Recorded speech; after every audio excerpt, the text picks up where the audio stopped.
Iconic Production channel, the last stream of 2020 for us, and the last of the Jackals preview from a new game coming from Osprey Games, written by yours truly. It is a Bronze Age fantasy role-playing game. If you have not been following along, you can go check out the previous streams on our YouTube channel. The playlist will be available to the general public. Sometime next week is my guess. JD will obviously be the more accurate person to relate this information to everyone. But thank you all for viewing, whether it's been on the YouTube side, we've had a lot of views there, or whether it's here on Twitch. I greatly appreciate it. Off to this side of me are my Jackals. Thank you guys for playing. We're going to jump basically right in, but I did get something was sent from Osprey to me to show off on the stream. This is what it looks like. It is 6x9, about the size of a human head, no larger. And so I have a copy of Jackals to run the final session with. It's not just on PDF, so very excited. If you are a patron of the Iconic Production channel, the video that's going to be going out for December will include some previews and shots from the book, so just keep an eye out for that. If you've liked the Jackals game, subscribe here on Twitch, follow us on YouTube, support us on Patreon. Next week, we will be back with Becca sitting in this square and me nowhere to be seen. But she will be back with her Masks of Nyarlathotep, or Narlahotep, depending on where you put the emphasis on what syllable. I agree, but Evan, there are people who pronounce it the other way. I don't know which way you were shaking your head at, but... Damn. Is it not Horror on the Orient Express? Oh, she is doing Horror on the Orient Express. That's what you were shaking your head on. Ignore all of that. She's running Horror on the Orient Express. It's 2020. I cannot be held responsible for mistakes I make. That is not true at all. I'm very sorry, Becca, if you are watching. I know you're running Horror on the Orient Express. But that's not why we're here. We're here to play Jackals. Embarrassed segue. So, when we last left off, our Jackals had made it to Beth-El and encountered Hannah's sister, a woman by the name of Zora, who seemed a bit sketchy to some of our Jackals. And it turns out that Zora was actually behind, or at least blamed herself for, all of these strange occurrences, everything that sort of fell under this umbrella of the evil eye, this idea that there is a zero-sum game in the world, and that if somebody has good, that is because someone else does not. And so something happened. Her son found some sort of trinket that seemed to have activated or served as a focus for Zora's evil eye. And more disturbing was the fact that her husband and children had gone missing. Abir and the children were no longer where they should be, and after the Jackals did some investigating, they clearly discovered the signs of Dakan, beastmen who normally avoid the cities of humanity, but had breached the wall of Beth-El and stole or took Zora's family. So, armed with just enough knowledge to be dangerous, and accompanied by a desperate woman with 2 swords, the group descended the cliffs to the seas and entered into a sea cave that Tala'at was able to find. Within, they found an antechamber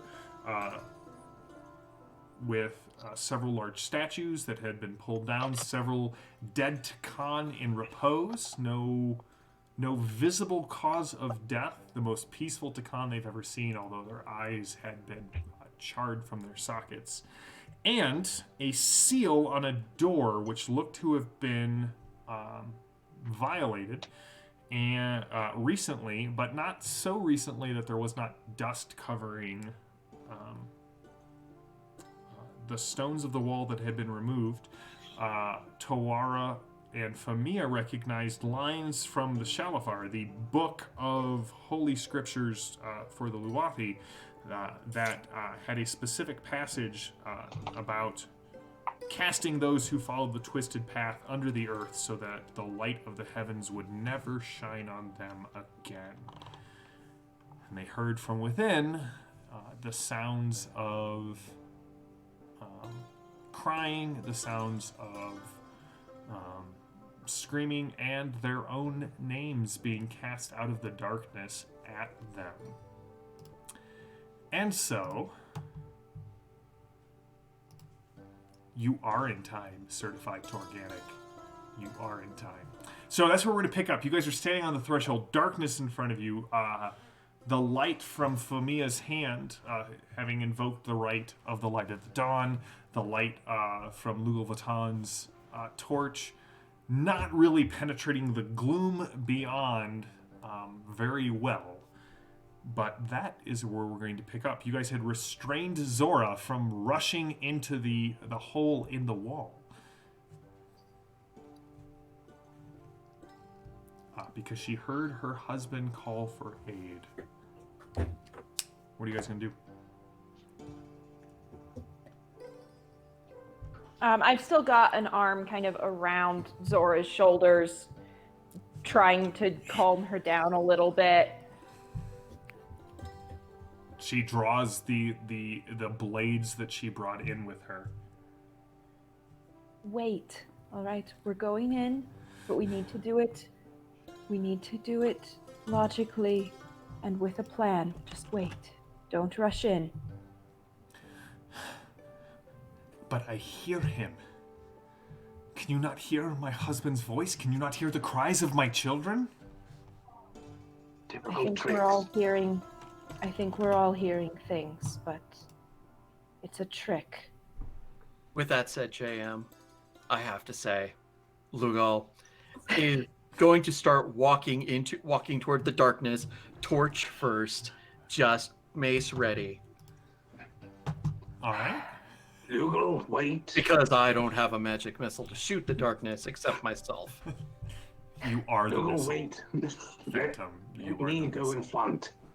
And Mykonos is going to take his shield and he's going to set it up for the... And he's going to stand in front of Lugal, who... I mean, it's not like it's much, but... All right, so the two Melkoni kind of approach the reft in the cliff. Tuara is holding Zora back at this point. Mariette, Famia, Talaat, what are you doing? I have a clarification question first. So Sure. earlier today, I had given Mykonos a point of protection on his shield. Mm-hmm. Is that still up, or does that only last until he takes a hit? If only I had... Oh, wait, I do. Hold it up again. Hold it up again. Oh, so pretty. Now I've got to find it in here. Nice size. Does that go like rip out your backpack? That's right.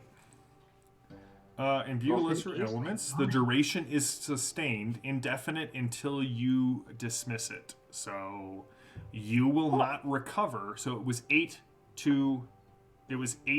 devotion points to invoke and 2 reserve. So your maximum drops by 2 while you have it. So you basically are essentially down 10 devotion points, but as long as you choose to sustain it, you have access to it. Cool. Or he has Well, then the he still bonus. has that. Yes. Okay. That's good. So I will shoulder my way towards the front of the pack and glare at Mykonos and tell him that he should stay back a little bit and let someone else go first. But I have Not a that I'm shield. volunteering or anything, but The thing is that I have a shield. It makes more sense in Melkoni war tactics to have the shieldmen be in front in case of unforeseen assault. On your own head be it then. I mean, stop to use my hand, but you know, yeah. It was a low But blow I will just from the gear. Low blow that. It's not Right. a full mold and keep So short. Mariette is moving up as well. Famia and Talat, what are you doing? Well, I'm definitely going to follow them with my bow ready. Okay. I'm still looking, exchanging knowing looks with Famia and to keep an eye on Zora because I'm still very concerned with the, you know, she's been under the influence of this twisted one longer than anyone else. I'll stay in the back with my hand lit. Do I actually hear anything? Like, do I, like, I know I didn't hear the voice. Do I hear Go rustling? ahead and give me a perception roll there, Famia. 39, so successful. All right. You can definitely hear the sounds of many ragged and grunting breaths coming through the portal. You can barely hear them over the sound of the tide kind of crashing against the sea cave's entrance behind you, or the cliffside entrance behind you. So I'll call, not shout, but I don't think whatever's in there's human. Definitely not human. Just putting that out there, and I'm keeping a like within arm's reach of Zora if need be. Okay. All right. Toara, are you kind of bringing up the rear with Zora? Okay. Yeah, I'll stick back with Zora and Famia, kind of still trying to keep maybe a hand on Zora's shoulder to try to keep her from rushing in and getting herself killed, but just kind of bringing up the rear with her. All right. All right.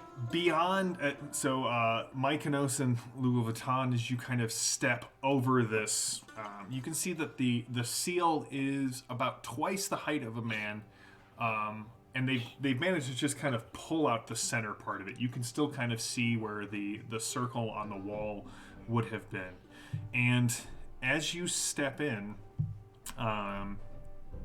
you definitely smell something off. The rancid scent of like oily and unwashed fur kind of comes up, but you both can kind of hear soft cries kind of coming.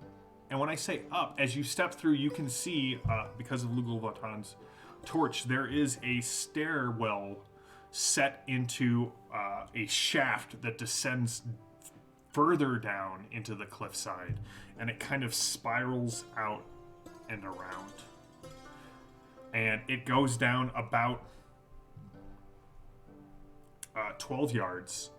You're, like, if you needed to, you maybe not Mykonos, but Lugulvatan could definitely make that jump to the ground if you wanted. And you can see some of the stairs, the stairs seem to be made out of stone blocks that have been fitted into the cliffside. Some of them have fallen. Some of them have worked their way out of the sockets that they were driven into. You can see a bit of wreckage down below, but you definitely get the impression that it opens up a bit. And yeah. Question. Sure. When you said oily, Mm-hmm. is it the same kind of oily as the beer? It is. Okay. It is. It is almost. I mean, it's that same sort of kind of fetid tang that kind of catches you in the back of the throat. Lovely. Uh, Before proceeding onward, Mykonos is actually going to look down, look back at everybody else, and he's going to indicate stairs. He's going to, on his hand, just throw three times, indicate 12 paces, whatever it was, the yards that you measured out. And then he's also going to get out his water skin. He's going to take out one of those amphoras Of the mad honey? of the mad honey, and he's going to pour out some of the water, and then he's going to pour in some of the honey. And it is a water skin, right? Like we're talking like the old buck skin with the squirt side on it. Yeah. Excellent. All right. All right, so he does that, and then when everybody gives him the inevitable, he just kind of goes.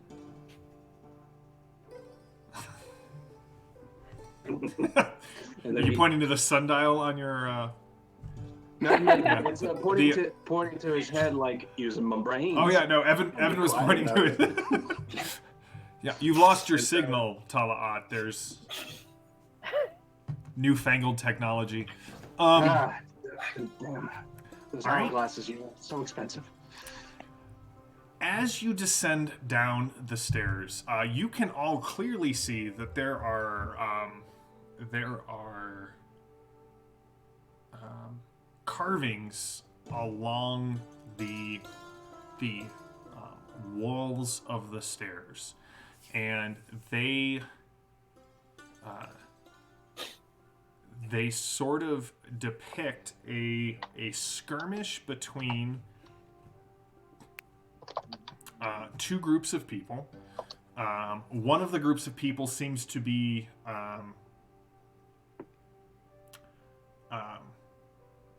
mixed in the fact that there are some who seem very tall and they're wearing very fine hauberks of scales and boar-tooth helms of a style that none of you are really familiar with. And intermixed in there, probably one out of every 8 or 9 figures, there are even taller, lither figures who look both inhuman and possess sort of a beauty beyond kind of what you expect. But they're clearly inhuman. Like their eye sockets kind of come way back to about the midpoint on the back of their skull. Their occipital lobes are very wide and almost teardrop shaped coming up. And they bear weapons and armor that you can't see how they would possibly be effective. They're too light, they're too thin, they're too curved.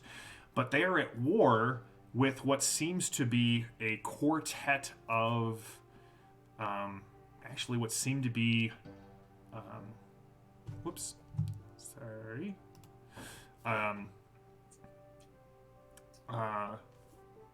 it's hard to tell because it looks almost as if there are multiple images carved on the same spot.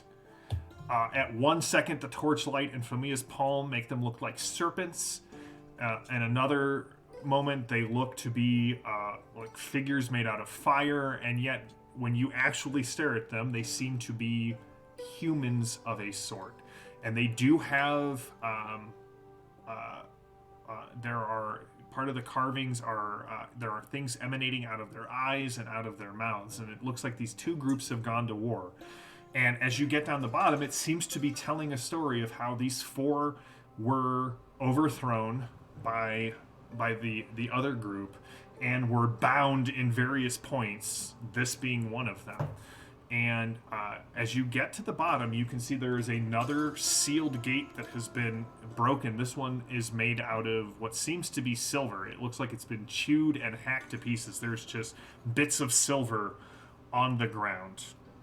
And beyond, you can hear the snarling of beasts. You just hear, "Quiet, Segla!" And you can hear like the whimpering of children and then kind of a meaty smack. And then the same voice that called out to you before. "You have brought the chosen one. Deliver her unto us, that we may make obeisance before her, before we feast on the marrow of your bones. You're Tawara not setting tenses the under case. your shoulder, or under your touch. Or, sorry, Zora tenses under your touch, Tawara. So many aura names. Not really selling your case there, gents. Yeah, doesn't really sound like there's much in it for us, so I'll pass if it's all the same to you.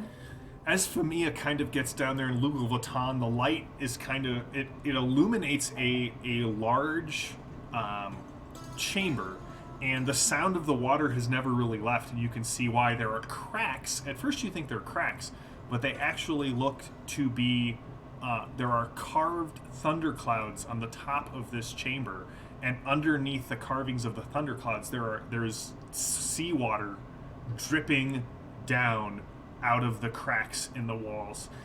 There's a large pool in the center, and you can see there are several raised stones that lead from the sealed entrance where you are to a raised dais that has basically the lower portion of a like a stone sarcophagi. There's no lid. There's just the indent where a body would lay.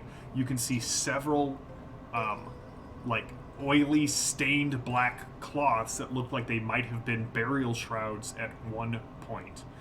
And in the light of Lugal Vatan's torch, something dully catches the light in the middle of the burial clothes, and you can see the children and a beer. A beer is unconscious. There's a little bit of a blood stain on the stone of the sarcophagus. It looks like and it's freshly slick. And so you can see in the light already his face is bruising. Standing next to him are a trio of Mavakan, the big simian-like Takan creatures that I showed you last time. But standing behind the sarcophagi, Famia and Tawara, you immediately recognize one of the Oritakan. The Oritakan were the rulers of Barak Barad. They have been instilled with a dark and terrible will. They are the ones who were the orchestrators of the kingdom. They are the ones who subjugated all of the sorrow that the Luathi people had. Yes, is placed at the feet of the Takan, but the Oritakan were the architects of this severing, of the loss of history and culture and identity. And as soon as you see them, Famia and Tawara, you both recognize that the Oritakan are known for seemingly pulling personal and intimate details out of the ether and mimicking the voices of those whom you love and you trust. And you can see that this one bears a small black sickle dagger made of the same metal that Mykonos found of those coins. Give her to me. Come and And your take her, deaths. Twisted One. Prepare to die. Alright, that sounds to them like fighting words. And, if the Gare says that it's fighting words, we all know that it's about to get real. So, again, the way combat works in Jackals. First, everyone, it's not an ambush. Please set your Valor to your current metal times 3, because none of you are wounded. 2, D6 plus your initiative stat gives you where you get to make your reservation for combat.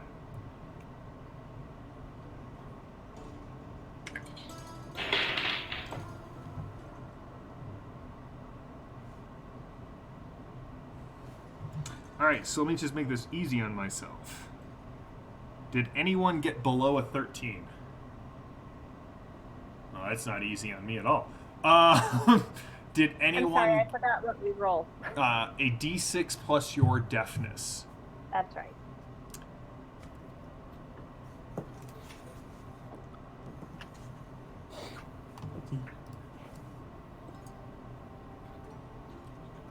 I mean, that's fair. What'd you get, Jenny? 20. All right. Did anyone get a 19 or less?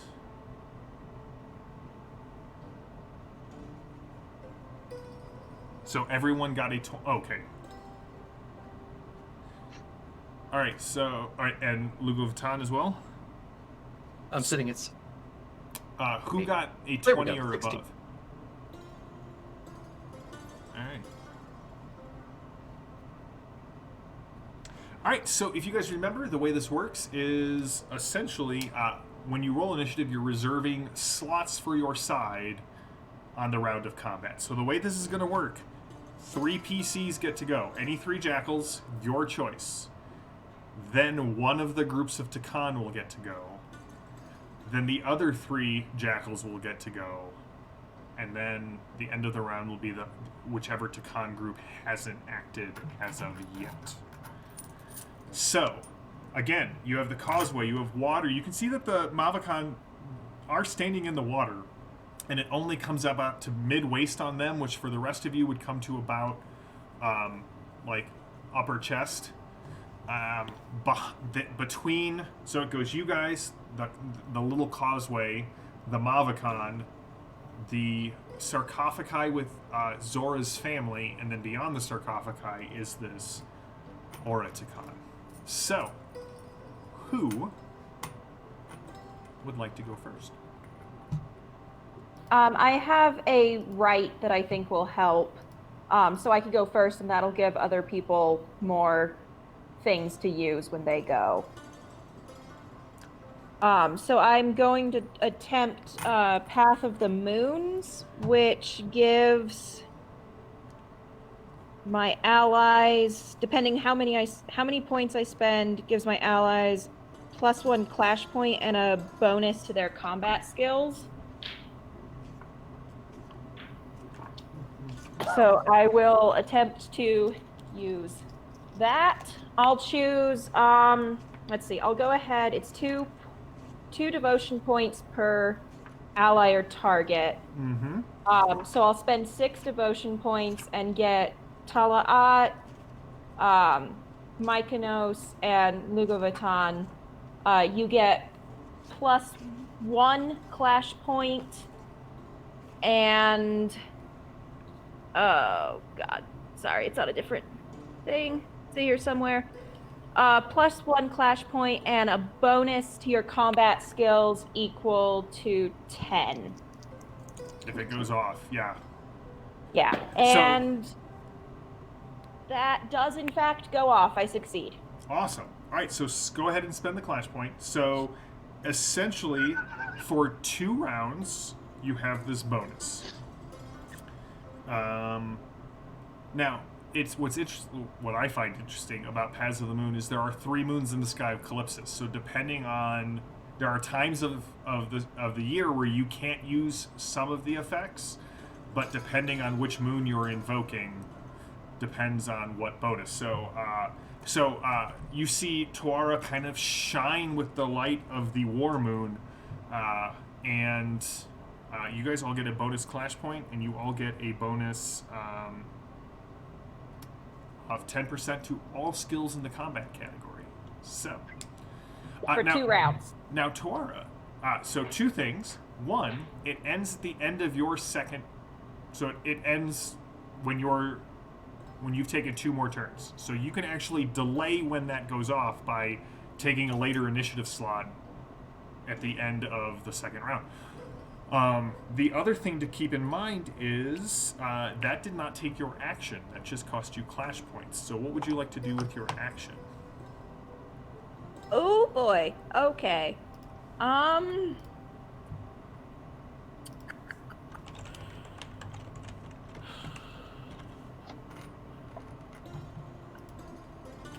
Okay. I don't really have anything I want to do with my action. at You the don't have moment. to, I don't want to. like- I don't want to get up in the middle of it and then get hit a bunch. So I'll stick back, keep an eye on Zora, and try to keep her from going crazy. Okay. All right, 2 more people get to go. Blessed by the light I of would the like to shoot. moons. Okay. Go for it, Talat. Who are you taking a shot at? I would like to shoot the Oratican. All right, so the Orticon will get a bonus because you were shooting like past the massive Mavicons. Fine. Okay. You do have a plus 10%. I do. Thank you.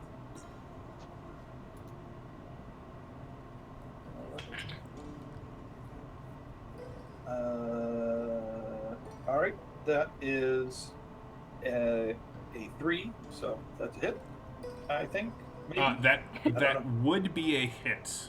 However, But the Oraticon brings the dagger up and just sort of knocks the shaft out of the air. Just kind of waves at you, and you can hear the just this cackling laugh rise up from its throat. so, would I be able to use rapid fire, spend 2 clash points, and hit one of the? No, because you actually have to Mavicons? you have to succeed I have at to your succeed. hit. Yep. In the same Right. way that Got if the Oraticon was making multiple attacks and you defend against the first one, it does not get to make the extra ones. A successful defense shuts down the opportunity for anything else. Yeah. All right, Okay. so an arrow goes. I mean, it threads between 2 of the massive Mavicon, only to be batted aside by the hyena-like speed of the Oraticon. Who would like to go next? So you say that there's cackling. Oh yeah. Would you say that they all have open mouths? The Oraticon definitely does, but the Mavicon just have these clenched jaws that are growling at you. Hey, one's better than none. I would like to take this opportunity to do awful dumb things. Okay. We're here to roll dice and make bad decisions. Exactly, and I'm all out of bad. And wait, I'm chock full of all those. So I have this newly fashioned water skin.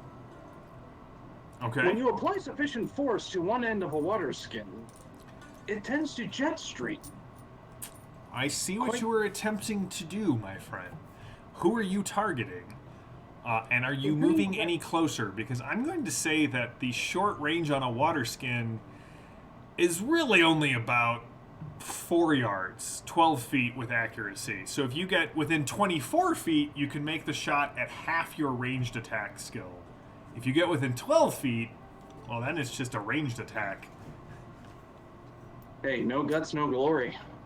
Let's get in there. All right, so Mykonos goes charging across the causeway, shield in one hand, Mad Water Honey skin. wineskin in the other, kind of cocked under your arm for like maximum squirt. Yeah, well, you know, no bagpipes or anything, so. All right, so Mykonos, are you trying to squirt the Mad Honey past the Mavicon or into the mouth of one of the Mavicon? Into the mouth of the cackling hyena wendigo creature. All right, so go ahead and give me a ranged combat roll. You have a Excellent. plus 10. I have a plus 10, and it's one of my favorite skills, so I get an additional D10. That's true, you do. Please quit. Please. What'd you get? That's 55. Oh, yeah! All right. And that's a success. It is going to try and dodge, even though it needs a crit as well. Ha! Oh, dang it. It got a 44. So the good news is you get it right in the mouth. The bad news is it throws a dagger at you as you are, that black dagger at you as you are running. Now, remember, the mutual death rule states that no armor applies to this, and max damage applies to this. Okay, so let's do your thing first. So Mad Honey enters the mouth of the Oraticon, and it starts to choke. It now has to make a defense roll against Mad Honey. Now, Mad Honey is not called Mad Honey for a delightful reason. If I were the guy who wrote this game, I would know that there are rules for Mad Honey.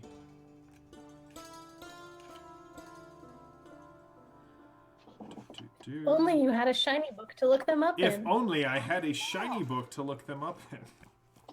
Thank you. It's weird holding this thing in my hands after so long. Poisons and Diseases, 159. Well, it's been ingested. Good job, you. And it is a hard difficulty, so that is minus 50%. So it has a 20% chance of saving against this. That is not a 20%. All right, so here's what happens. It has an onset, and I will let you know when it kicks in. It's angry at you, but it's soon gonna go and start seeing things. On the flip side,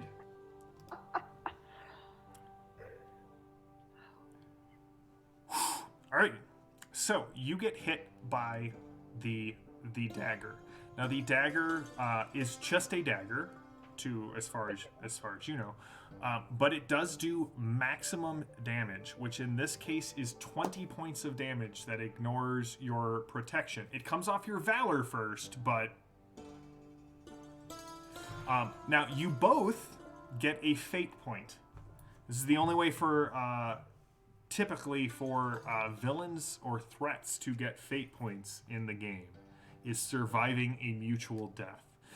All right, well, great. So I have to make another timer. Thanks for that there, Mykonos.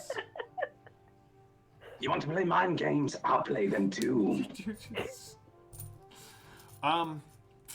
All right, this Oraticon leaps onto the sarcophagus and pushes past. You can already see like a bit of craziness going into its eyes, and it comes charging at Mykonos.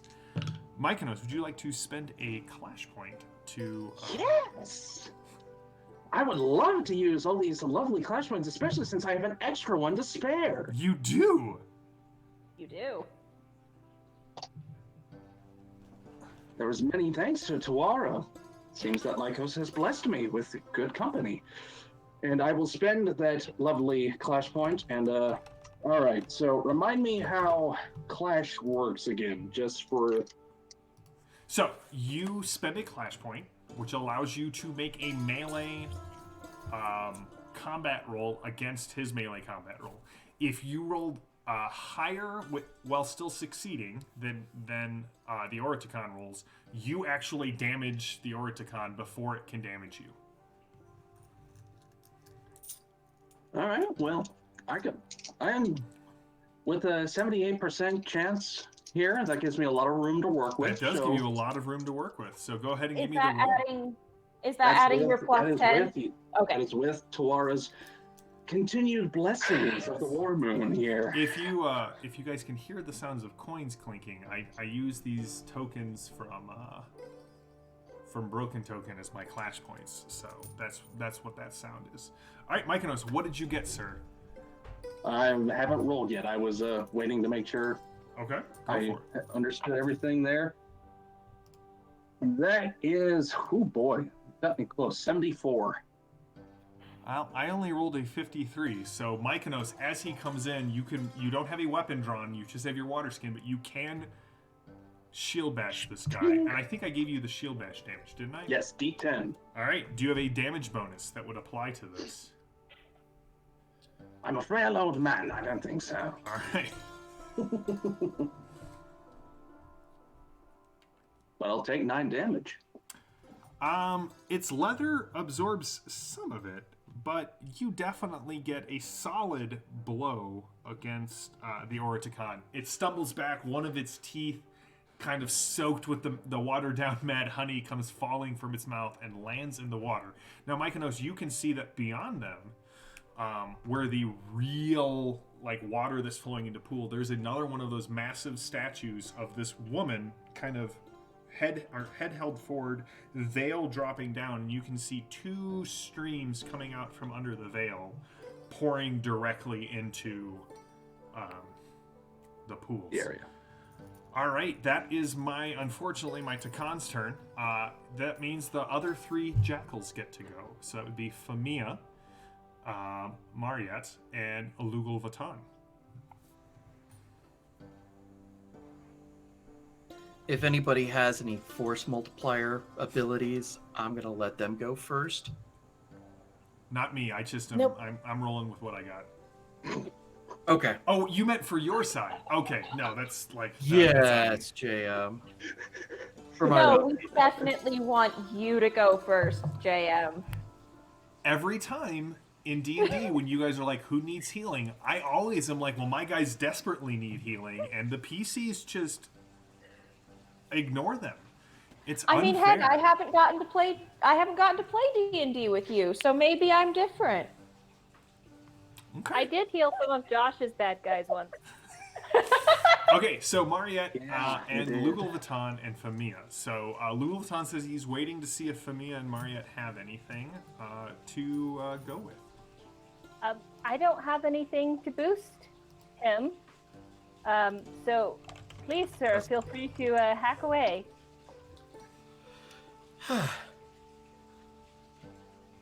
Jackals, die! And he just charges straight into the Okatan or whatever it is. The They Jackal. want to come? Okay, go for it. Yes. I guess I need to burn a clash. Not to attack. No? No, you can use clash points after you successfully attack to do things like a power attack or a sweeping blow. But on your turn, Oh. you get one action. Okay. Then yeah, I'm just gonna bring the mace across its face. All right. Mace it in the face. And this is where I failed to get dice out beforehand.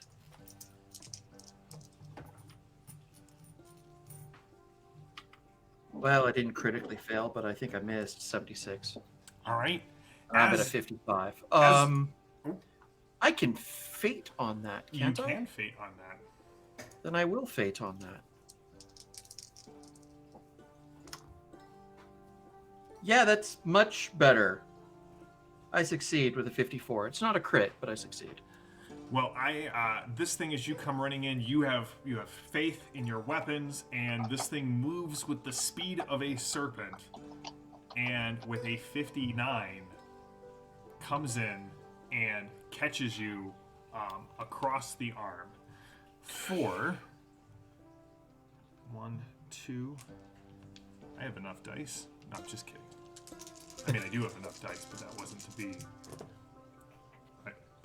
a mwahaha moment. For 11 points of damage. Just kind of catches you with a flail that it has in its left hand. So, Famia and Mariette, you see this flail kind of catch Bonk. Lugal Vatan in the face. It's not like a threshing flail. It's really more like a studded whip with a heavy weight at the end of it. Famia and Toara, these things are known in the Shalafar. There are many laments memorializing the damage these things do to the flesh of the backs of Luwathi.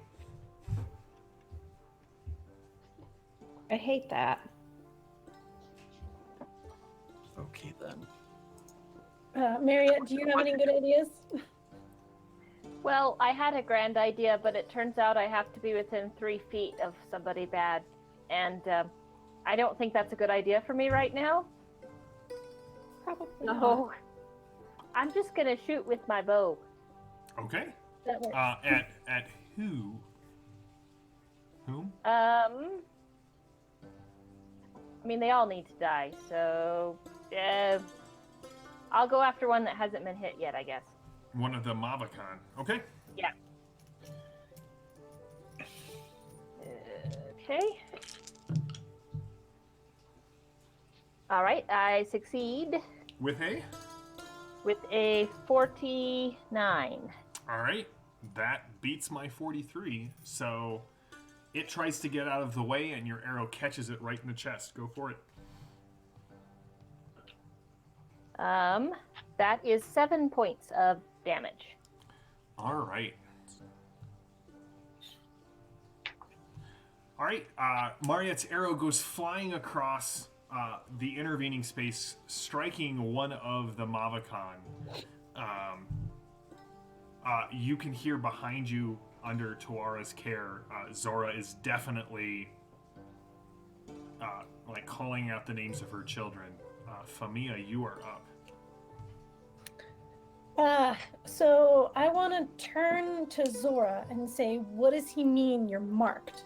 Has anything appeared? Has anything shown up? I don't know what they're talking about. I've never seen them before in my life. Right, but when you were handed the amulet, did anything change? Just the fact that all of the evil has started. Is there anything on her? I mean, I know she's probably pretty covered, but anything on anything that's exposed that looks like it could be any kind of mark? Like a mark of corruption? Not Yeah. that you can tell. It does not seem to have affected her in that way. Okay, she's just been singled out. Yeah.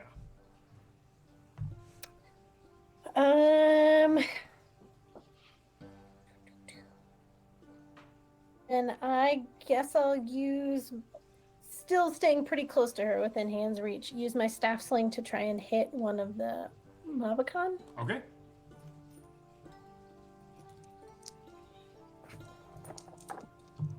Remember where there it is. No, I missed. You missed? All right. Well, Mykonos and Lulutan, you are up in there. And the trio of Mavakan just let out this howl of fury. And the three of them rush you. We're going to start with Mykonos. The first one just comes thundering down the causeway, splashing water in giant gouts as he comes right at you. Well, I, of course, would like to use one of these lovely clash points that the system is made so readily available. I'm currently in an abundance of these lovely points. I don't know what I can do if I don't use them. Well, I mean, hopefully you get a good roll here because this Mavakan wants you dead. Oh no. In comparison to the other one, just, wants to cuddle. Yeah, the other one just wants to cuddle, Whisper sweet nothings in my ear. Okay, that's fine. Well, first I gotta deal with this angry brother Magilla, so... Alright, so one more refreshing thing. For fate, in the event of failure, if I am doing a clash, am I able to use a fate point to reroll a clash? You are able to use a fate point. You're also able to use a cultural virtue to increase a success to a failure to a success to a critical success. Okay. Good to know. All right. That is a 19. And I would like to vie for the cultural virtue. What is your cultural virtue, Mykonos? The unmoved soul. So, Mykonos is not unfamiliar with combat. He had to serve. It's kind of the thing about Malconi. They have, I'm certain, at least, I don't have all the details on Malconi, but I'm pretty certain that they have conscripted service at some point that lasts for a certain amount of time. Well, I could tell you the answer to that. Or I would just say you should wait for Travelers on the War Road, where I will explore this culture in more depth. But you are correct. I figured as much, in which case, then, with his unmoved soul, he's seen worse things. He's seen war and all of its awful, gory glory. He has seen it all, and he's Malconi. He doesn't care that he's old. He will stand stalwart like a pillar amidst the sea. All right. Well, so here's the thing. That turns your success into a critical success, which means, Mykonos, congratulations! Mutual death rule again. So what is your maximum amount of damage you can do to this thing? My maximum amount of damage, since I'm using the shield, which is the feasible thing to use here, that is 10. All right, and it ignores all armor. So you set this shield and you catch the thing right in the throat. You guys can all hear sounds of like its jaw splintering. One of his tusks goes flying, and it too brings its shield and just this arc catching Mykonos, sending his not so frail, more like a wiry figure carved out of, oak. He hits you for 18, Mykonos. How's your valor doing, bud? What valor? Okay. Oh no. All right, you can see That blood. bled me, and I believe 1, 2. I take a wound for each of these. Each point over. Yeah. It says 1, 2. Oh boy. If I'm doing math right, considering that I have a limited amount of thing, I might be down? I'm not sure how to read this. I may need you to, Let me interpret and extrapolate. yes. Exterminate? Wait, no, extrapolate. That's what I meant. Why not both? No Daleks today. All right, so you have 15 wounds total. I have 15 wounds total. Okay. 5 Okay. per row. 5 per row. Okay. Okay, in that case, then with that additional 5, that would put me at 20. Okay. Because of the previous 15 being the fact that I'm an old man. I'm sure was the point of that. So you're still up, right? I still have 10 wounds remaining. All right. So So you- I ain't happy about it, but I'm up. All right, I do need an endurance check from you. Because when a Mavacon makes a shield bash, there is a chance that you may lose clash points until the start of your next turn. Let me boost it. Okay. There you are, endurance. Okay. I'm gonna get to use all of the skills tonight. Jeez. You're going to get to use all of them. It's great. Oh boy. The other two Mavacon leap at Lugal Vatan. The first one goes to smash against you with hammering blows. Did you make it, Mykonos? Okay. That's an 83 for a 50. All right, so you will lose 3 of your current clash points. They will I come like back at that. the start of the turn, but you kind of are a little stunned. It's hard to keep. Awareness with little That's Play-Dohs fair. kind of circling your head. You're like, I've just been hit by the equivalency of a pickup truck, so That's it's right. fine if A I take a moment to chariot. catch my breath. Lugal Vatan.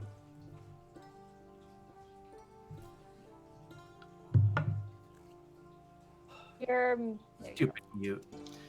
So I'm getting attacked by these two? You're getting attacked by 2 of them. Yes. Awesome. Is this one of those contested melee rolls then? If you would like to spend clash points for each of them, yes, I've got the clash points. I'll do that. go for it. Monkey number 1.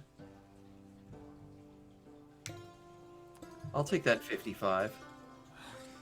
All right. I thought Christmas was over. Traits are key in this game. There are What's your 12 max days damage, of Lugal Christmas. Vatan? What was that? What was that, Evan? There are 12 days of Christmas. 12 days of critness. Well, welcome On the to day 4. of Christmas, my dies here to me, pain in the form of knees. Nope. So close on the other one. 32. Okay, so it will hit you with the second one. All right, so the first one you crit as it comes running in. How much damage do you do?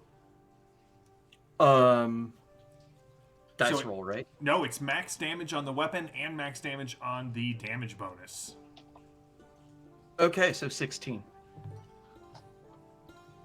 Okay, that's fine. It's all right.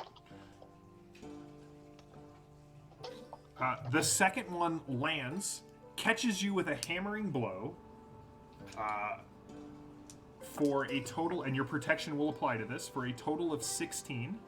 And it follows up that hammering blow with a second. You may spend another clash point to defend against the second attack. Sounds great. Let's do that. Let's get this back. Oh, wrong dice.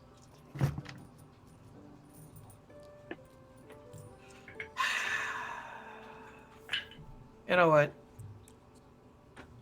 Fate's worth being used, right? So let's use the fate. Don't forget, Rook, you have 2 fate points for surviving 2 mutual death experiences. So I don't have any more room. just keep track of them. It's I fine. got 1 for philosophy, and I got 1 for something else that I can't quite remember. Oh, the one that I just got. That's what it is. Just keep extending. Just, That's right. just double check mark. That's right. I'm just gonna go over to the right area, and I'm gonna write Yeah, one more. do like Old World of Darkness. Here's 1, and then you kind of come back when you have to do a second one. Yeah, I'm just gonna go straight across here. 48. 48. You hit. Go ahead and roll. Roll your second, or roll your damage. But then, or tell me what your roll is, and then I will follow this up, because the Mavacon, you guys see it sort of rears back, and it just screams in Lugal Vatan's face. There are like chunks of bone and whatever it happened to be feasting on, and just thick spittle just kind of cascade across Lugal Vatan's face. What's the damage that you did, Lugal Vatan? 10 on the weapon, 1 for bonus, so 11. 11 total. Yeah. And then I need a willpower check from you, sir. Oh. Once per battle, a Mavacon can barely contain its fury. It gives this howling roar. If Lugal Vatan fails on this willpower check, he will take valor damage, because it just sort of shakes his fighting spirit. If I reduce his valor to 0, he has to make a second willpower check or flee combat for a random amount of time. Don't fail this. 38. All right, you are unshaken. Yes. It is now the top of the round. 3 of my jackals get to go. You guys can definitely tell that second one, the one that has been, so all of the Mavacon, everything that you were fighting has been grievously wounded. Is what I'm trying to say. Who would like to go first? I will shoot. All right, Tala'at, who are you shooting at, sir? I'm gonna shoot I'm gonna shoot the Mavacon who just did the beatdown on Mykonos. All right.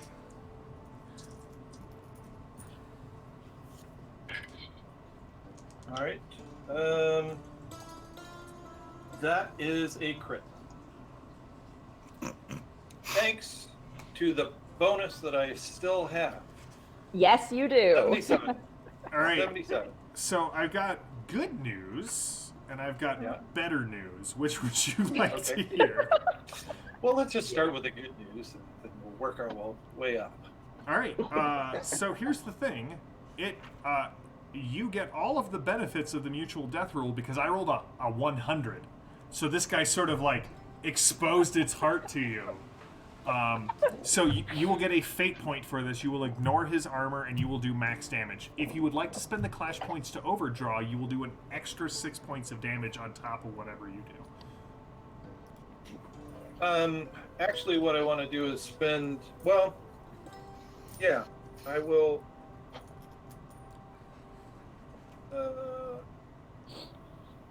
Because I'd actually like to shoot a second target. Okay, so go ahead and do that. Make another attack roll. Okay. Anyway, This is my My- rook face.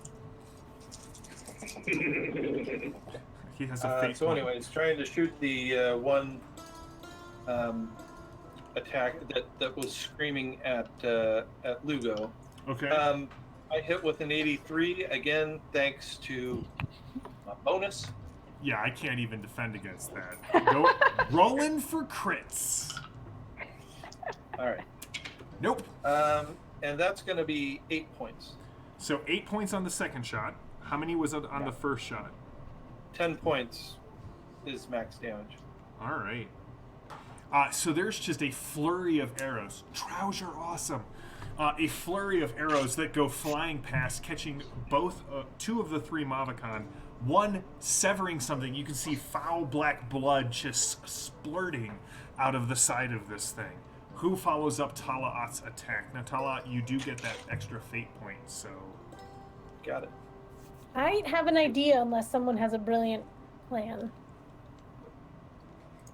I think we're Okay, all looking cool. to you as the person with the brilliant plan. The only brilliant plan I have is to keep By trying all to means. Is there a way I can skirt around to the sarcophagus? Yeah, definitely. Okay, because you said there was something like there was oily rags, but then there was also something in there. There is also something in there, yes. Yeah, can I get up there and try and see what that is? Sure. All right, so you're going to spend your whole turn. You kind of get in the water.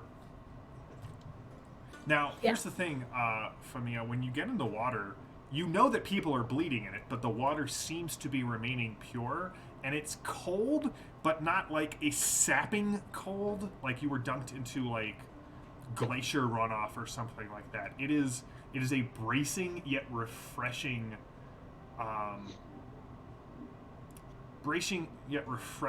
cold, and you actually feel very buoyant. Like, even though your toes are barely touching the bottom of this pool, you don't feel as if your head is actually going to submerge. And you kind of circle around the giant statue of the weeping woman kind of behind the sarcophagus. As you get up behind there, you can see that like Abir has kind of pulled his children under his arms, and you can see that lying in the rags is a large straight-bladed sword. The sword seems to be made out of the same black metal as the coins that Mykonos found earlier. I think it was Tuara found earlier.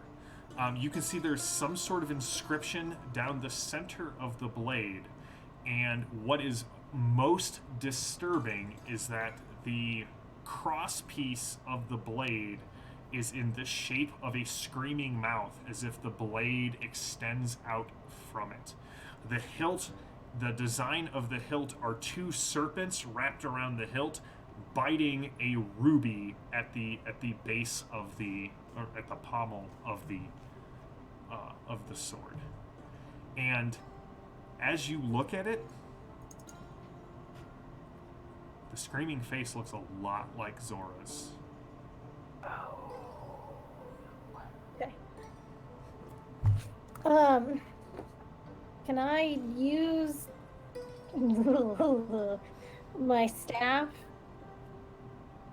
and try and touch of law the sword to try and maybe free her? Well, so here's the thing. Touch of law requires you to... Requires me to touch it? I thought I could do it with my staff. Uh-oh. Looking. Don't you hate it when he makes a description of this really awesome sounding weapon? And then just know that you have to break the trade. hands of the Kahar or the hands of Alwang. Okay. Okay, well, my hand is still lit, so we'll lit. try it. It's totally fine. And I'm going to invoke Fires of Freedom to free Zora. Okay. We're going to see how this goes. You can do it. This is a great idea, guys. It's totally fine. Everything's gonna be great. Everything's gonna be fine. What's gonna the be worst great. that could happen? Famia tries to kill us. Oh, I need to roll my extra one. Okay. I mean, that is possible. I mean, it's not the last thing that Mykonos would expect. Okay, so with my extra dice, I succeed with a 41. Okay. All right, so you touch the blade, and there is this flash of light, and the face goes completely indistinct. But as you touch the blade, I do need you to give me a hard willpower roll. So a hard roll reduces your willpower stat by 50%. Not by like half, but you subtract 50%, 50 from your willpower. So my willpower is currently a 0? You always succeed on a 1. Cool. And 1. No, I rolled a 30. 8. cultural virtue. I just used my cultural virtue. I can try fate, but I don't know. For one. Listen, you have a 1 in 100 chance. It could happen. It is statistically possible. Nope. Oh no. Okay, Great. so Famia, as you touch the blade, you do like whatever link it had to Zora is gone. Cool. And in fact, Toara, you see Zora kind of stands up a little bit taller than she was even just a half a second earlier when she was planning on going to run in. But Famia, you definitely feel like your skin blister when you touch it.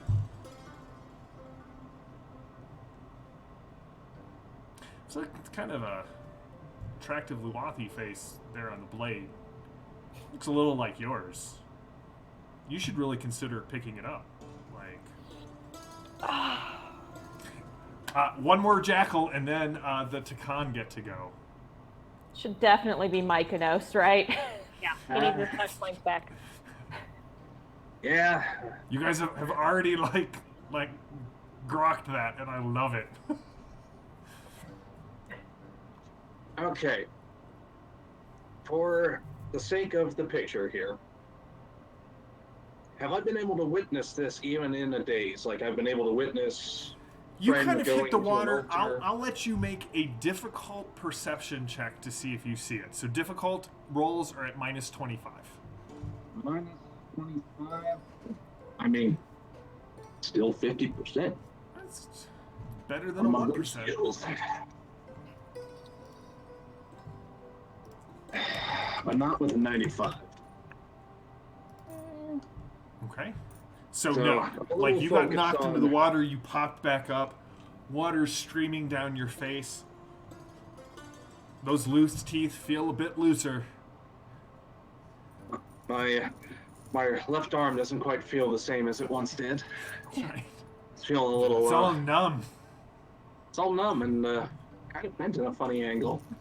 So I'm gonna take the shield, put it in the right hand now. It seems the gods were so fit to bless me with 2 arms. And gonna. So Luglathon is currently getting the. I don't know how to phrase this in a way that is family friendly for the folks at home. So. Stuffing. Monkeyed. Yeah, there's a lot of monkeying going on, and possibly hyena. Though the hyena looks like it's about to start tripping, so. You know that definitely sweet gonna- fate point I had? I re-rolled it and got a worse roll. Yep. Don't worry, I know what's going to happen when it's its turn. Well, Mykonos is going to put faith in fate and the unfortunate meeting of a man named Saul, and leave that one alone. So he's going to go after the worst looking of the monkeys. All right. Here with That's his actually the one that's in shield. front of you that is kind of getting down into the water to kind of finish you off. Well, surprise, uppercut. Surprise uppercut. It's almost another 55. Point here because I have so many to spare, apparently. And because that would have been a horrific failure. 99 doesn't quite, sit well with the tongue. No. So you can't spend a fate point to re-roll a critical failure. I cannot do that. Okay, fair enough. The good news Uh-oh. is a critical failure and a regular failure just means that the two of you look really silly standing in the water. Shield bashing each other. Your shields lock. You kind of rock back and forth, but nothing really happens. It is I'll take it. one of the Takan's turn. So the Mavakan are going to go first this round. The one in front of you is coming at you, Mike knows. It does not like you, and it is... I will use my one clash point, or do I get my clash points back? You get now? all of your clash points back at the start of the round. Okay, excellent. So Or at the I start will of your use one turn. of my 3. All right. Including the extra from me, because I haven't gone again yet. I already used that one, and I am aware of there being a finite resource. So I will use my clash point because if I'm going to go down, I'm going to go down looking good. Yours is... What'd you get, Mykonos? I crap you not. That's 55. Well, my 7 doesn't do jack against that. So, Mykonos, against all odds, you bring the shield up again for a total of 10, yes? Yep. Hey, Mykonos, what does that look Yeah. like? Yes! Well, he's got a bad arm, and essentially the idea is that they are locked, shield to shield, and he's getting pressed down. But then he feels that anger of his youth, that strength that he hasn't felt in a while, and he slips to the right so that it falls forward, and then he takes his shield and rounds it down, bringing it to the back of the neck with the edge of the shield to just deliver a devastating blow right to the spinal column. All right, you hear this snap, and what's really strange, Mykonos, is, and you're the first one to really notice it, when you look down, you don't see your reflection in the water. You don't even see, like, the lower half of your body in the water. When that Mavakan finally slips below, it just disappears. The water is clear. You can see to the bottom, but you don't see the Mavakan. The other two are coming after Lugal Vatan, whose name I just enjoy saying a lot. The first one comes in with a shield bash at you, Lugal Vatan. Yeah, it's going to be a clash. Okay, go for it. With a roar. Can I match the roar, or do I have to wait for my turn? I mean, you can match the roar. 80. What'd you get? 87. All right, so it will hit, Yes. smacking you upside the head, and I need you to make an endurance check as it catches you for 10 points of damage with its shield. Yep. I think that cooks into wounds at this point.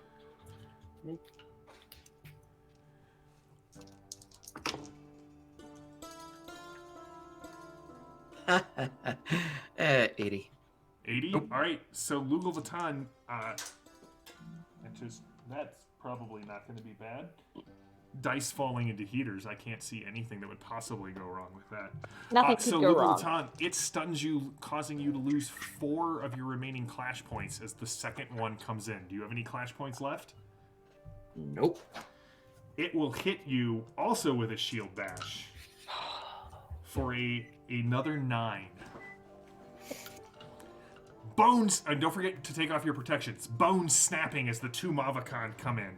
It is now Tawara, Famia, and Mariette. No, it's... Who hasn't gone? Mariette, Lugal Vatan, and Tawara. Okay, thank you. This Yep. angle. He's down. Lugal Vatan hits... So are you at 0? Yep. Exactly at 0? Yes. All right, you can spend a fate point to remain at 1 wound. I would love to. Okay. However, I burned my fate already. All of them? I only have 2. Did you start the session with 2? Did you recover your 1 at the start of the session? Okay, so are the fate points the checked boxes or the not checked The boxes? not checked boxes. Okay, so I do have one fate. Would you like to spend it to stay alive? Sure, why not? All right. So in Jackals, if you hit 0 wounds, you are dead. Just there are no death saves. There are no nothing. If you spend a fate point, you remain at 1 wound and are unconscious. A monster can still step on your throat.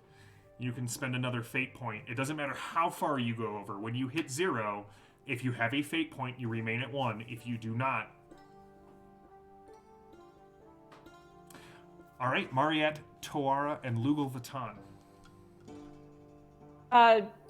I'm not going to take my turn quite yet, but I do want to, if I can, yell at Mariette to get to Famia because I saw her go up and Zora seems fine, but now Famia's looking strange, so I just want to quickly yell at Mariette to get Famia. Well, what am I supposed to do to her when I get She her? wasn't touching anything! Just grab her!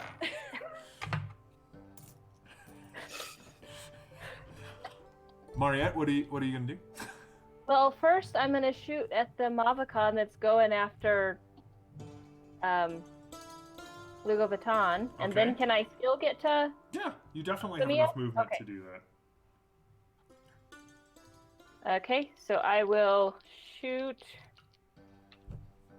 That's a yes. What'd you get? To 63 All right, that'll hit. and 7 points of damage. All right. All right, your arrow strikes deep. Do you want to use a clash point to make a shot at another one? Do you want to do an extra d6 of damage with an overdraw? There were 2 on Lugo Baton, yes? There are 2 on Lugal Vatan. Yeah, I will use a clash point to shoot at the other one.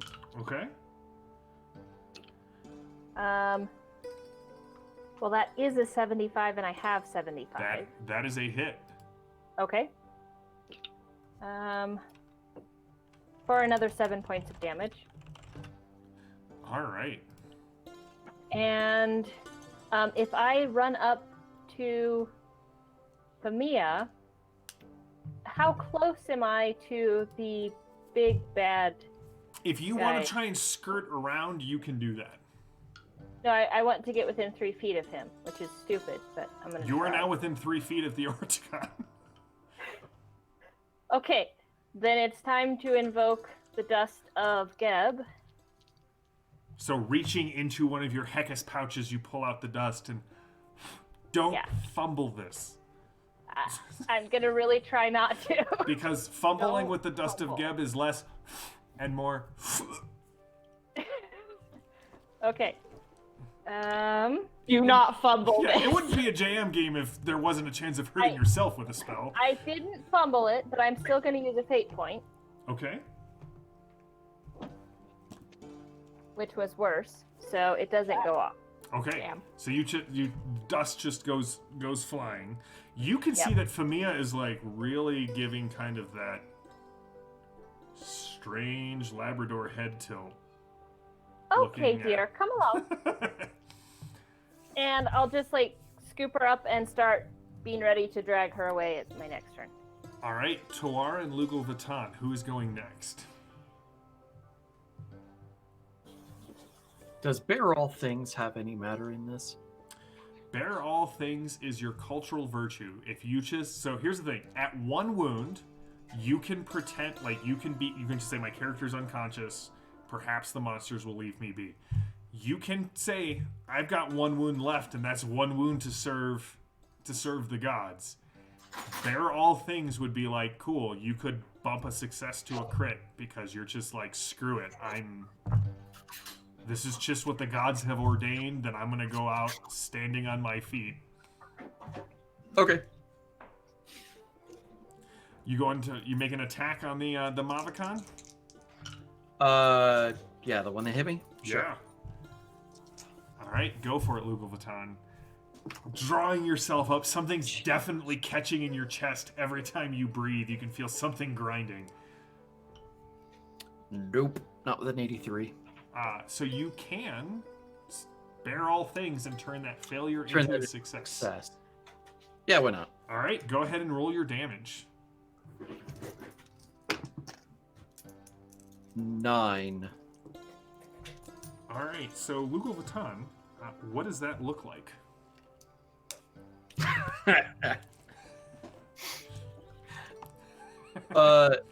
Him. It's basically a mace impaled uppercut. Just all right. Yep. Again, You know, coming off of the almost on the ground, yeah, just shoving it right up through the jaw. knocking it straight in the face. All right.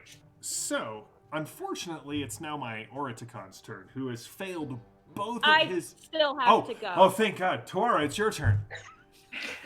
I don't have to describe this for like a whole nother minute and a half. What would you? I would like to move forward to stand next to Lugo Vuitton. There's still one Mavacon. Yep. Mavacon over. So there's one Mavacon and then the big guy left, or are there Yes. two Mavacon? There's one Mavacon and the big guy left. Okay, so what I would like to do is, yeah, I can do that. I'm gonna try invoke my crack of flame right, which all enemies within 6 yards of me. So I'd like to put them both within 6 yards of me. Suffer a penalty to all non-defense skills equal to twice my devotion. So that would be equal to 20. So they'll get penalties to their things. I'll spend my last 4 devotion points. They definitely will. And Hasirs let's are see if awesome. this goes off. I know I say this about every culture and ritualist path, but I am biased. Was that a crit? JM. Is that a crit? It is. You guys are. It is. You guys are rocking it here. Which means good things. It's increased to 30 instead of 20 that they have to subtract. Okay. And then I still have my action, right? You do still have your action, so you come running up. You bring the staff down. There's this spark, this flash of flame that comes up from the end of the bronze shotting on your staff. And then, what would you like to do? I would like to stab the Mavacon who's still alive next to Lugo Vuitton with my spear. Okay.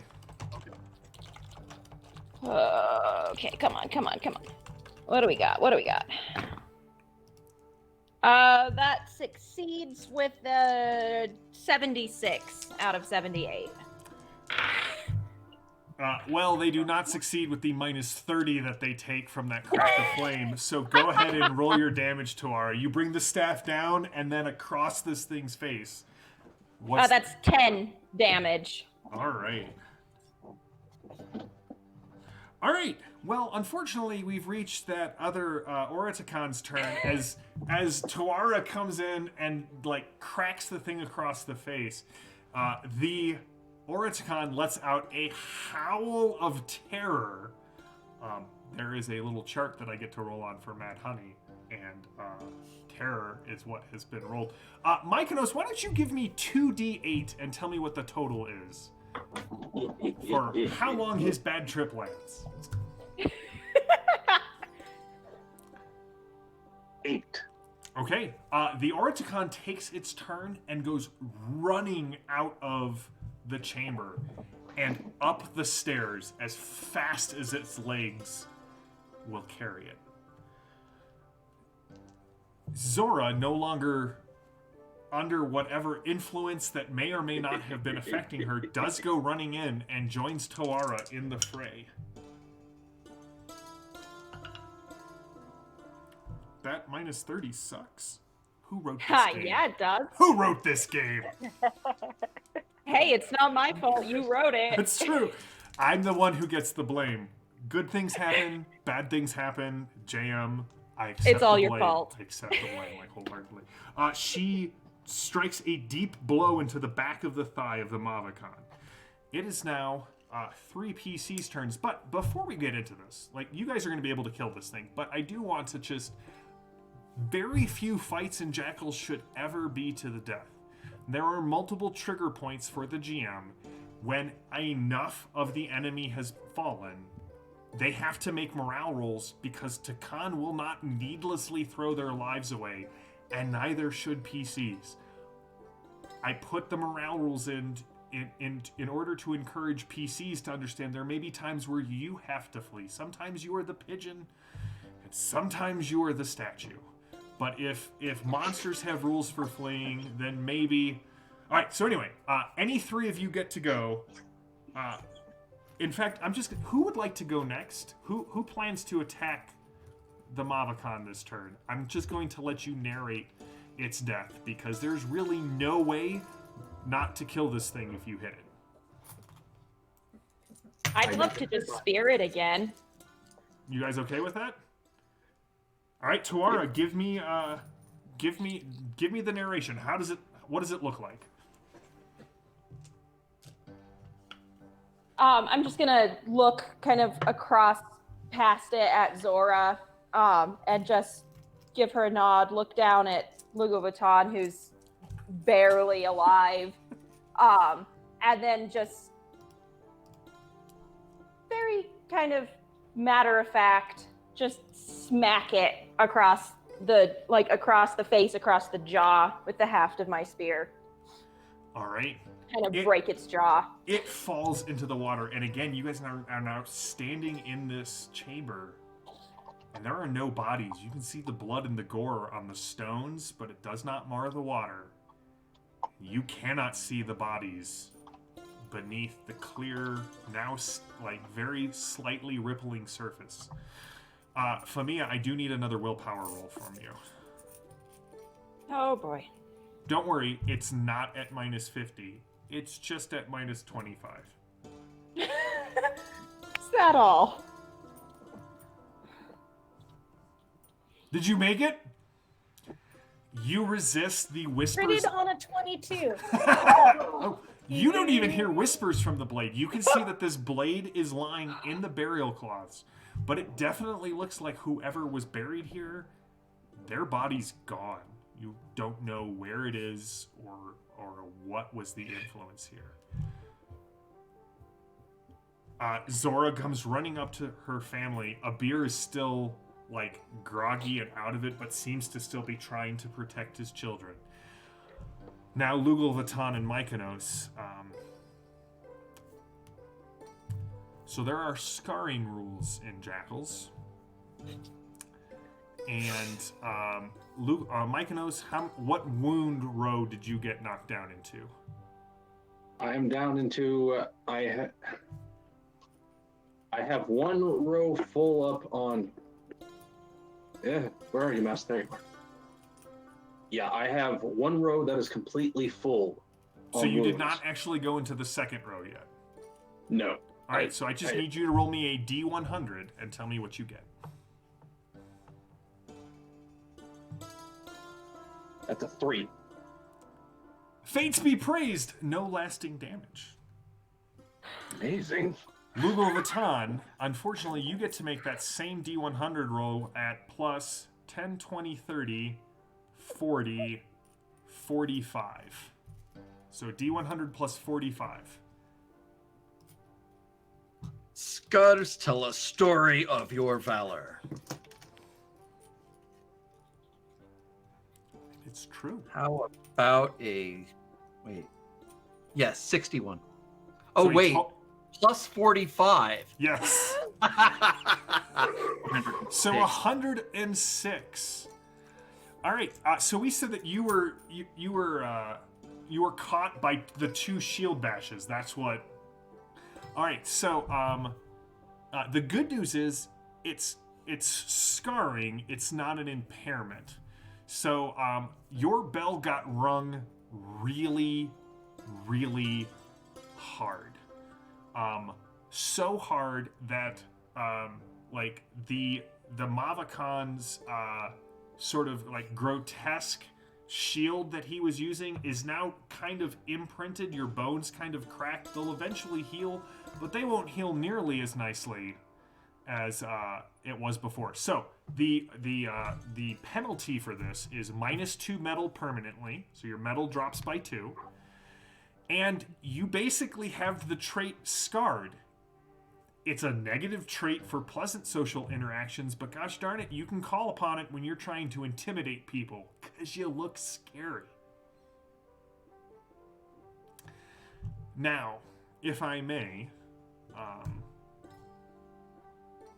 are you guys going to do?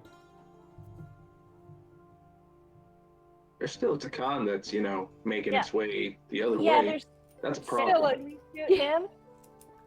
Mykonos ain't done yet. He didn't hear no bell.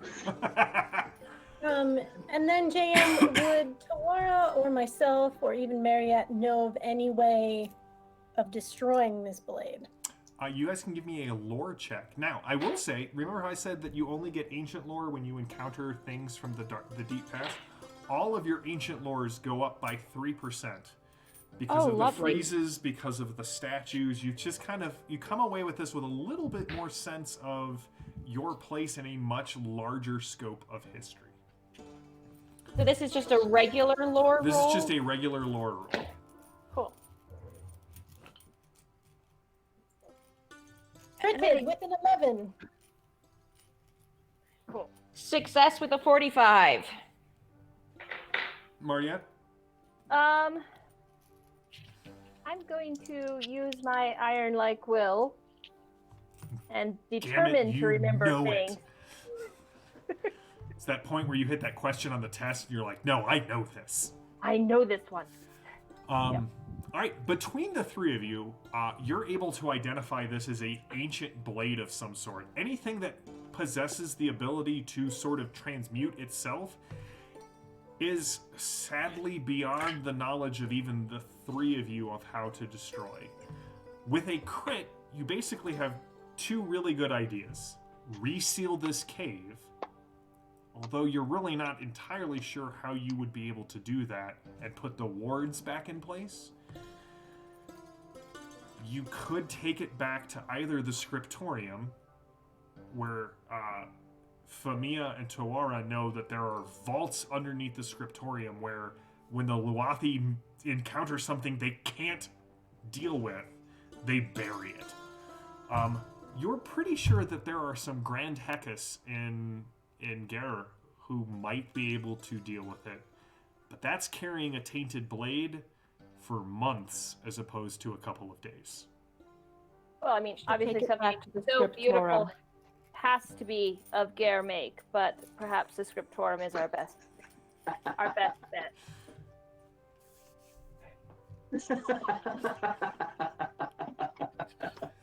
Mariette.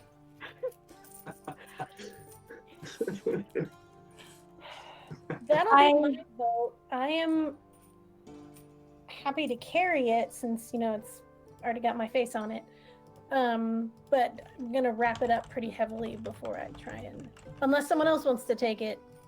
I think it's probably safest in your hands. I mean, I'd be happy to carry it for you, but No.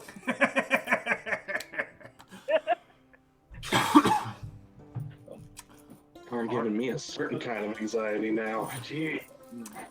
All right. Well, But before I pick it up, can I use Alkalana on our very wounded individuals? you can. So Akalana resin, as we have sort of discussed before, is a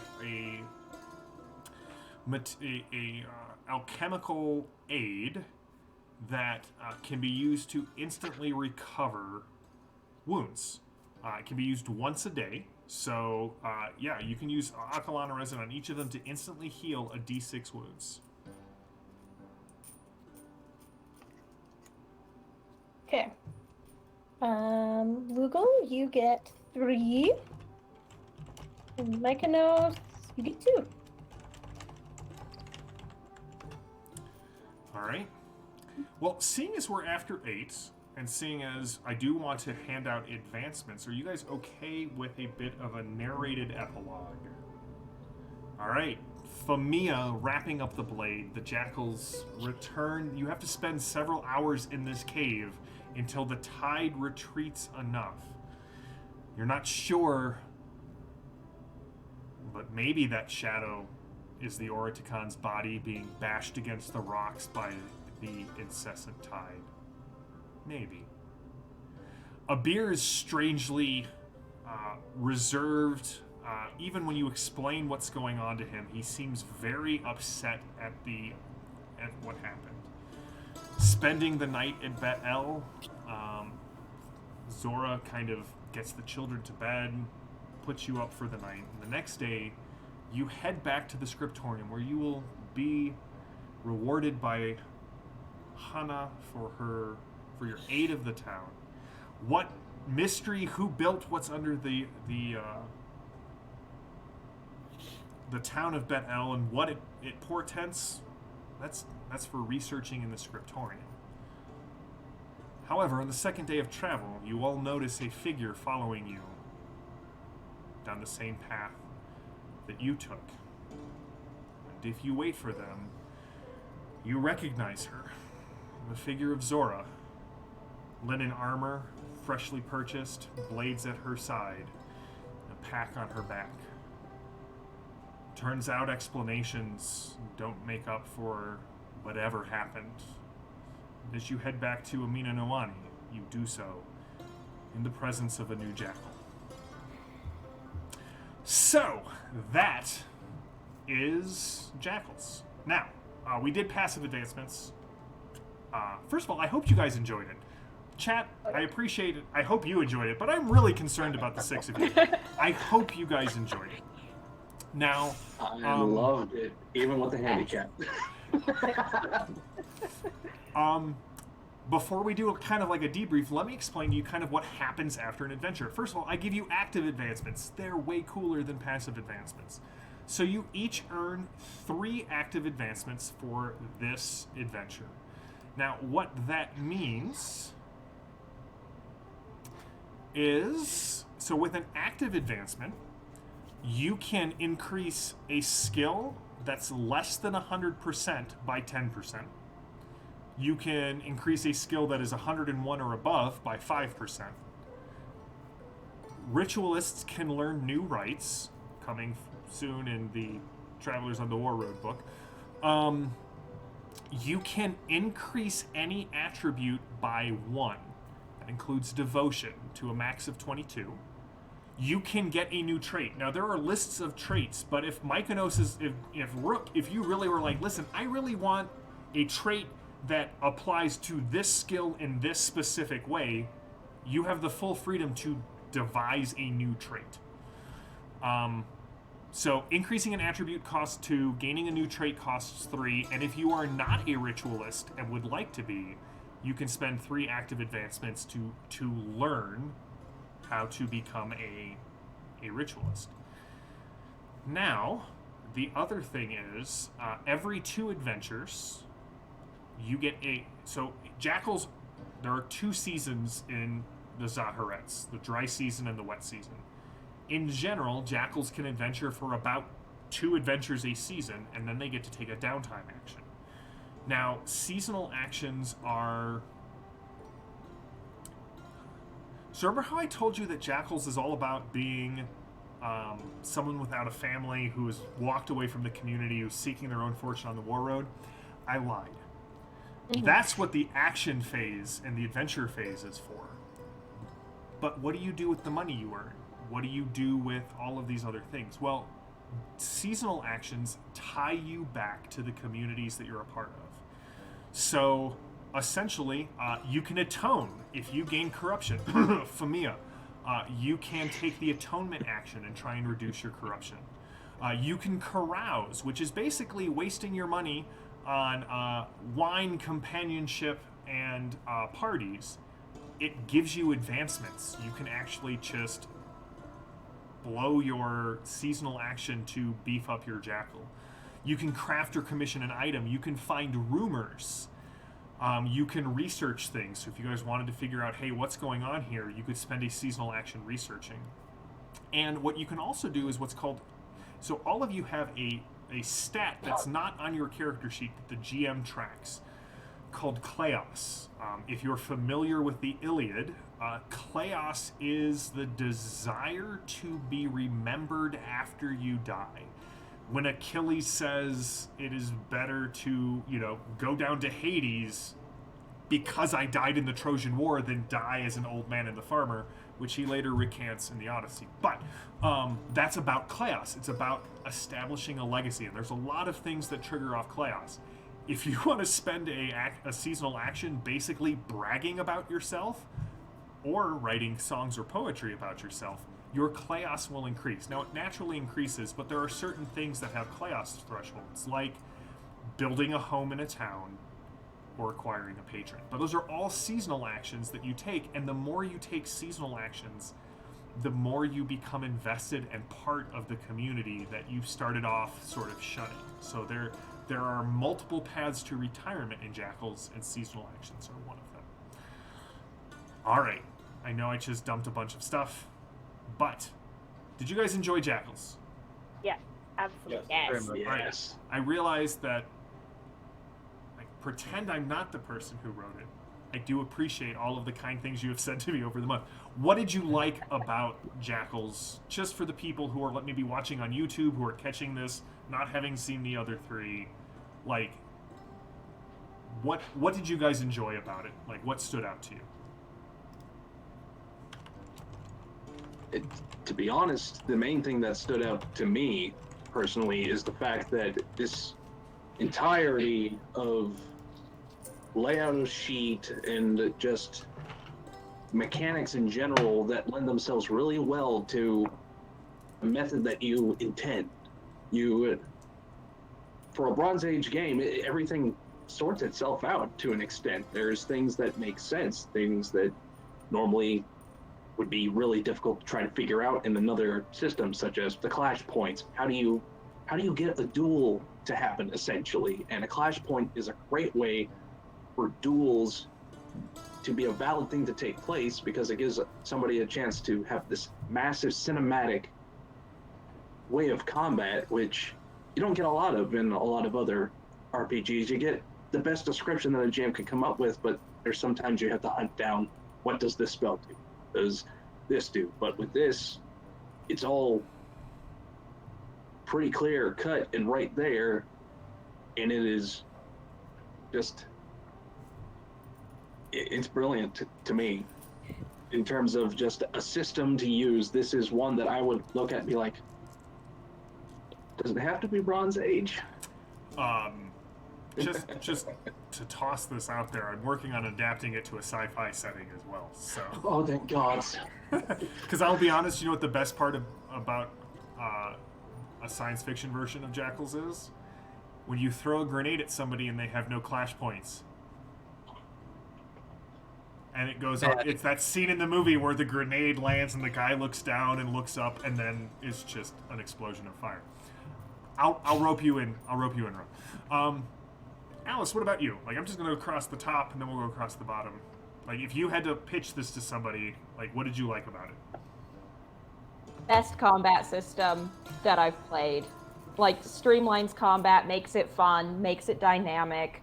Combat can be such a drag in a lot of different RPG games. Like, combat's kind of the thing that a lot of people dread doing, both running it and playing in it. But this streamlines it, it makes it dynamic, it makes there be fun things that you can do. I especially like the dynamic initiative orders, so that you don't have a set initiative. You can just kind of make the call about, you have an initiative place that you hold, and then anybody on your side can go in that place, depending on kind of the circumstances and who needs to go. And I think that makes a lot of sense, because it makes it flexible and fun, and then you don't get locked into a situation where somebody's about to die and has 3 enemies on them and they can't do anything about it, and they just kind of have to die. No, they can go and then they don't die.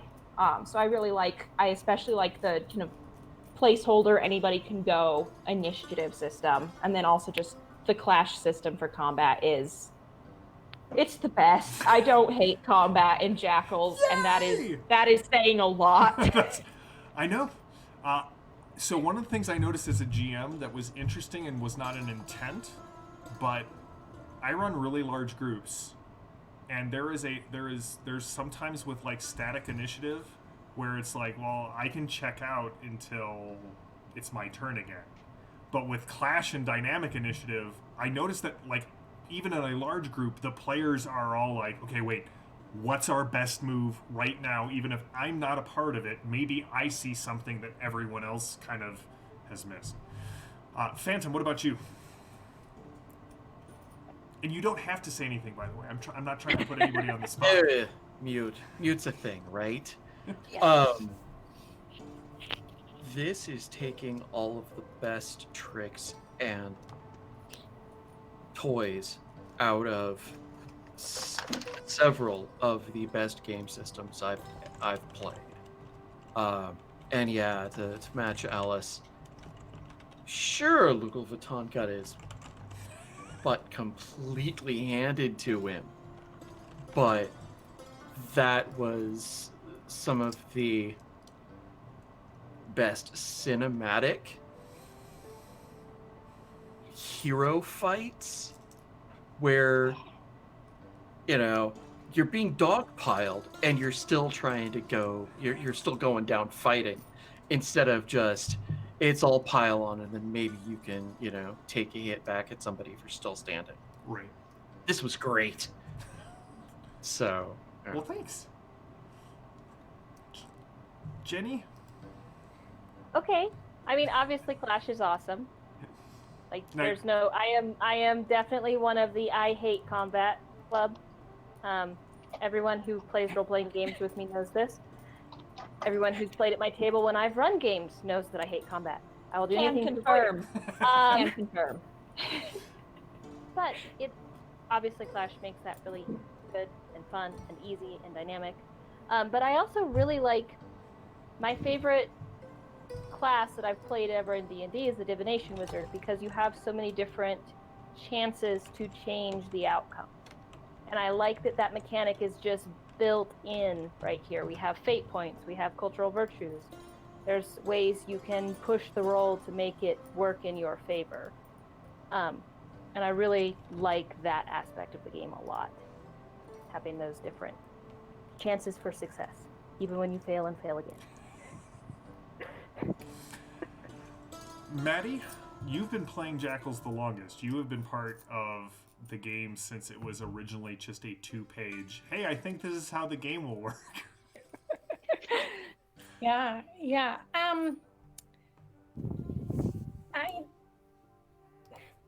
I mean, echoing a lot of people, I'm not a combat person. I'm talk my way out of it, sneak around the back, try and do dumb or possibly smart things. Seduce the dragon. And this is the system. What? Seduce the dragon. Seduce the dragon. Try and ride the dragon. You know. And this is a system that lets you do that. Like, there are other options in combat other than punch, stab, shoot.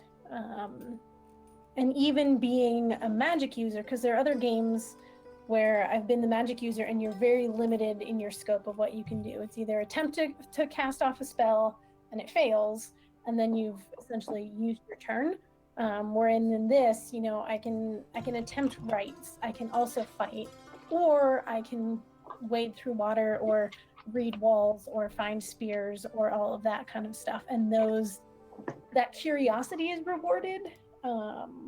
Or in other systems it can be there, but I feel like particularly in this one, with the ability to gain ancient lore, because you're picking things up and examining them and reading that hidden text, there is that reward for that curiosity of playing in every corner.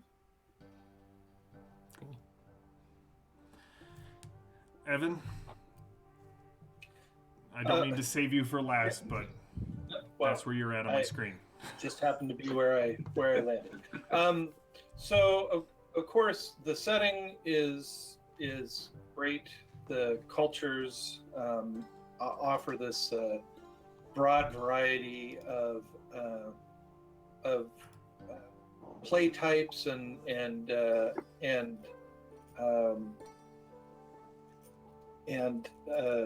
stereotypes to play into or to play against. which are really enjoyable. Um, the system itself is pretty intuitive. The it keys off the sort of basic. You understand the percentage that you have to get on the dice. It's pretty self explanatory. Of course, once you really get into it, it's much more complex when you have opposed rolls and everything. But that still flows very well. Something that I noticed between the two combats that we played was that I had very different experiences, because in the first one I rode right into the middle of things and was swarmed and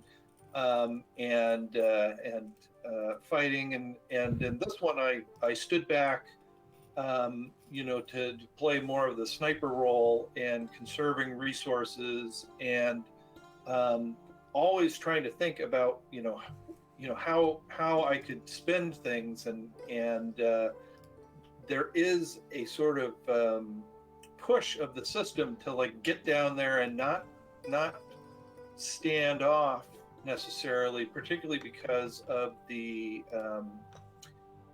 way that my character was built. I probably would have done better to sort of do the Legolas and run in and stab the guy with the arrow and then shoot the arrow and I would, if we had a third combat, I would probably play differently because of the advantages that my character has. But it was interesting to see how to play the system, and then the other thing that was running through my mind in terms of my resources, because I had a number of fate points, I had my cultural virtue, and I was very much planning on shooting that sword out of Maddie's hand if I had to.